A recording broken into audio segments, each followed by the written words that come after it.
how's it going, guys? Today I'm gonna be reviewing another helmet that I just recently got. This is the JUST1 J34 dual sport helmet.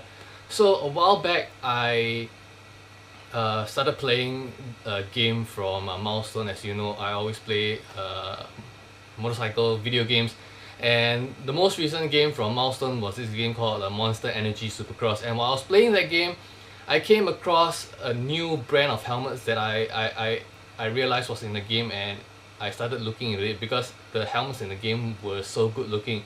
So this company is called JUST1. They make only motocross based gear, and for the road versions of their helmets they have the J34, and if I'm not wrong, there is another one called the J32 or something like that, which is using carbon. But the one I have here is the J34, which is using the more cheaper ABS plastic shell that you see right here.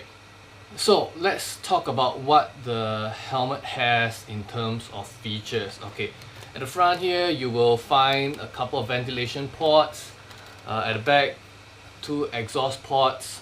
So there isn't really much in terms of exhaust, but that's not a big deal because as a dual sport helmet, this thing is already quite ventilated with this big viewport in the front.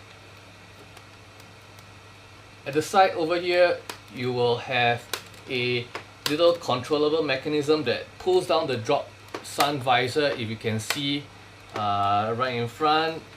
Personally, I think this mechanism is a bit tight. It's not easy to push. It's a bit hard to the touch, but the mechanism itself does feel quite solid, so I'll give them points for that. It doesn't feel like it'll break anytime soon, unlike the one on my Alcantara, which broke within a month of use. I've used this for about a week or two by now, so I haven't really put it through its paces yet.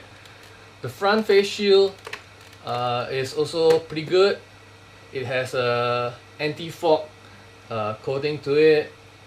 Also has detents, so if you just want to crack it open a tiny little bit, this thing is a bit hard to move up the detents, but if you manage to push it out a bit, yes, you see, as you can see, you can crack it open a bit if you don't want to fully open your visor.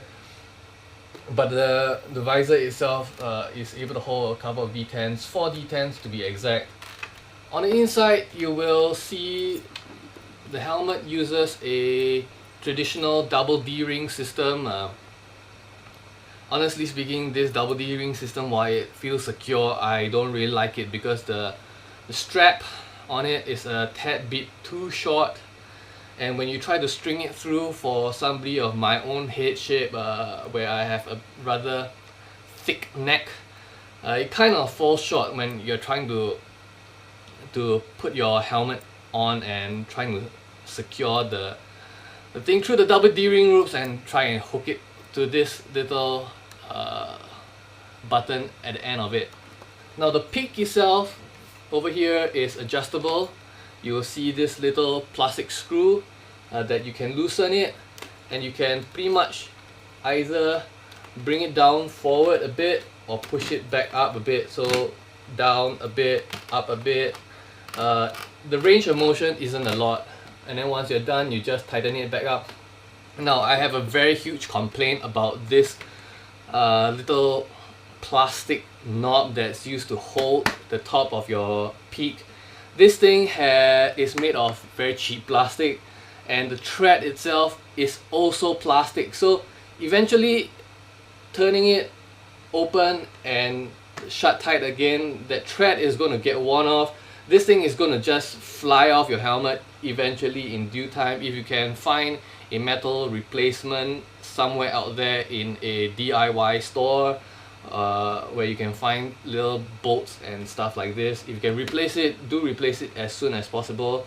This thing is garbage. It will fall off The peak itself is fully removable. All you need to do is just take a simple flathead screwdriver, something big enough, and just remove the screws here on the two sides, and you can just pop off the peak to get a full face helmet. Now the J34 itself is able to be worn in several configurations. So like I said before, you can keep the visor on, take the peak off, and it becomes a full face helmet, or you can take the visor off, which I'll show you a bit later. It's very easy to remove the visor. Take the visor off, leave the peak on, and it becomes a motocross helmet, or you can leave both of them on for your typical dual sport riding. So the visor, even when lifted up, it's quite big. You can definitely wear a pair of goggles here. You could even remove the peak and the visor and wear a set of goggles for that retro motocross look. Back when motocross helmets didn't have peaks, didn't have visors, it was just a bullet style full face helmet with enough space for goggles. Now moving on to how to remove the visor. This J34 has a very simple mechanism. All you need to do is just push at the side when the visor is all the way up, push and pull, and you are able to remove the visor from the helmet. Very simple mechanism, and this is why I like this helmet, at least for the purposes of changing visors. Now the ventilation on this is amazing. Like I said before, front, back, a few ports, but there's still quite a huge eye port here. There's also some ventilation ports along the top of the brow ridge here, as long as you do not bring down your sun visor.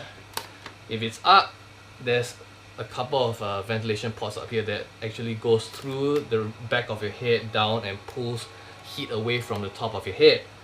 At the back, at the bottom over here, if you look close inside the helmet, you will notice there are two tabs here near the cheek pads. These are what the JUST1 calls it an emergency removal system. So in the event that you get into an accident, you've gone unconscious and paramedics are on the scene to assist you, this helmet allows them to safely remove your helmet from your head without possibly injuring your neck or your spine by jerking the helmet off your head. So all they need to do is they need to pull these tabs down, and this basically will separate the cheek pads from your face and make the helmet a lot easier for them to remove from the helmet without needing to jerk your head off your neck and possibly injure you more. Now inside, if you feel the material of the helmet liner, it is acceptable. It's not the plushest helmet I have ever felt, but if you ask me, I do like the kind of material they use. The material is definitely moisture wicking. It does remove moisture away from your face extremely fast, and it dries fast. It's just that this is the kind of material that you would find on PT kit, you know, those dry fit clothing, and it's sort of uncomfortable in my opinion, but to some people out there, they might find dry fit clothing quite comfortable, but I hate dry fit clothing. That's why I do not like the kind of material that's being used to line the inside of your helmet. But I be okay to say that, well, at least it dries fast, because I'll be using this as a daily helmet, and in the off chance for off-roading where I sweat a lot and I get all my sweat all over the helmet, and a fast drying liner is something that is great to have. Now let's talk a bit about the weight of this. As you can see, I am holding it up pretty easily. It's extremely light. I can't even remember how much weight this was. This is definitely close to 1.2 kilos probably less. It's extremely light. Honestly speaking, if you are buying this as a dual sport helmet, you would be quite surprised as to the weight of this helmet, because dual sport helmets tend to be heavy as hell, and this actually tends to fall more in the weight range of typical full face helmets, between 1.2 to 1.3 kilos, whereas in the dual sport helmet world they usually weigh between 1.5 to 1.8 kilos. So this is extremely lightweight, great if you want to do more motocross off-road activities, while still having some features that makes it useful on the road itself, like a visor, of course. Now, speaking of wind noise, this is one helmet that I really do not like when it comes to wind noise. When you're traveling slow, like 80 to 90 kilometers an hour, you still hear a lot of wind noise going through your face shield. Even when the visor is down, the wind just goes through for some reason, and it circulates around your helmet, and it just makes a lot of noise. It doesn't help that, of course, it doesn't have a wind curtain, but on most dual sport helmets you're not going to find a wind curtain underneath. It also doesn't help that the chin bar is relatively short, so if you wear the helmet, you're going to see your chin poking out a little bit at the bottom.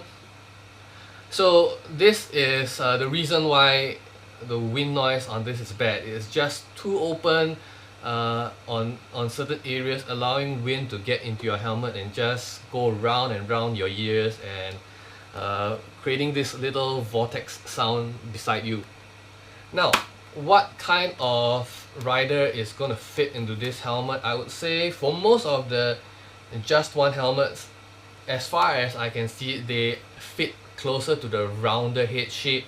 So for Asians, this is a great helmet. For Caucasians, it might feel a bit claustrophobic, especially for white guys. They have slightly longer noses, so if you're black or you're Asian with more pushed in faces, smaller noses in general, yeah, this is a very good helmet. For white guys, I think you might want to look for something else. Even though as a dual sport helmet there's a lot of space in front, but for a dual sport helmet it's still going to be claustrophobic for you guys out there with longer noses. So how much does the J34 helmet cost?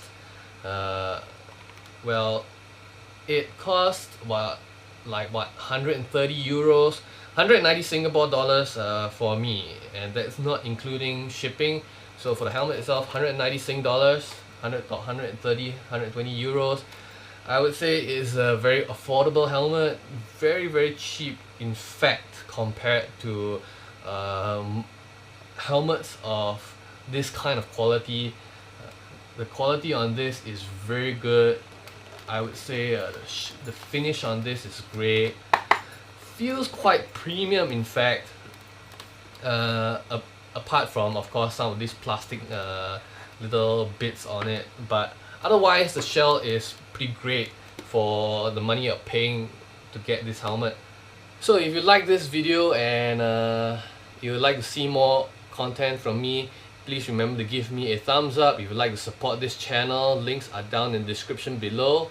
And of course, remember to subscribe for more videos like this in the future, and I'll see you next time. Peace out.